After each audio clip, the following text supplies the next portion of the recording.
Es ist noch nicht einmal 100 Jahre her, als Sportbekleidung nicht unbedingt zur Sportlichkeit ermutigte. Dies sollte sich ändern.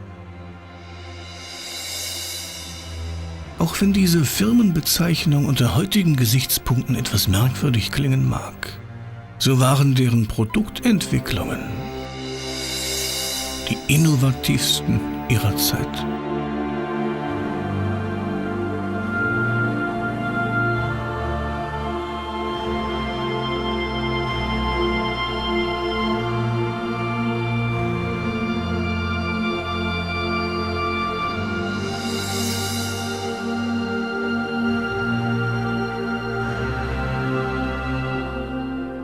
Die Nachkriegszeit entwickelt neue Märkte.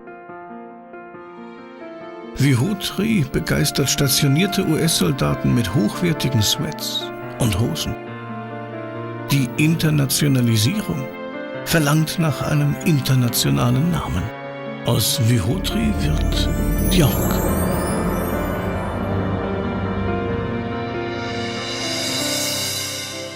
York stattet 1970 die deutsche Nationalmannschaft bei der WM in Mexiko aus. Die Olympischen Spiele in München. Und wieder ist York mittendrin. Mit umweltschonenden und natürlichen Textilien wird York seiner Rolle als Vorreiter trendorientierten Handelns weiter gerecht. Sport 2000 übernimmt die Markenrechte und positioniert York für die Sportlerin ab 30.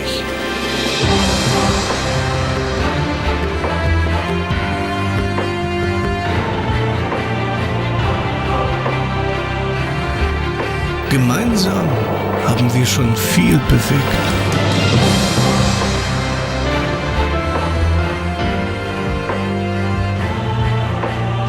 Aber wir sind der Meinung, dass es an der Zeit ist, mit York in eine neue Ära aufzubrechen. Eine Ära, in der man nicht ständig auf sportliche Höchstleistungen aus ist, sondern Sportiness einfach zum Leben dazugehört. Weil es gut tut, weil es Spaß macht, weil man sich besser fühlt. Eine Ära, in der Qualität und Tradition kein Widerspruch zu entspannter Lässigkeit und zeitlosem Look sind. Genau aus diesem Grund präsentiert sich York in einer völlig neuen Welt, geprägt von Tradition, Lässigkeit und Understatement. York steht für die Bedürfnisse von Menschen, die gerne aktiv sind. Für Momente, die das Leben lebenswerter machen. Und für ein Leben im Gleichgewicht. Sichern Sie sich die Exklusivität einer starken Marke. Mit neuen Kollektionen, neuen Sortimentbausteinen und besten Konditionen. Brechen Sie mit York in eine erfolgreiche Ära auf. Sport, Life, Balance. Entdecken Sie eine neue Welt. York.